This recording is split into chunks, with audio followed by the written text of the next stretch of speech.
Kerajaan umum harga runcit bahan api turun minggu ini. Diesel di Semenanjung Malaysia berkurang 10 sen kepada ringgit Malaysia, RM4.87 seliter bagi tempoh 28 Mei hingga 3 Jun 2026.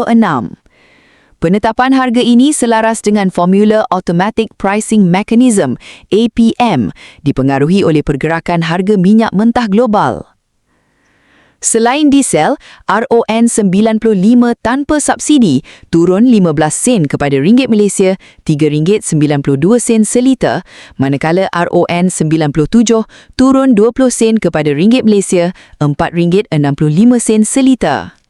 Namun, kerajaan menjelaskan harga bahan api masih tinggi berbanding sebelum konflik di Timur Tengah apabila minyak mentah kini sekitar $100 Amerika setong berbanding $70 Amerika sebelum krisis.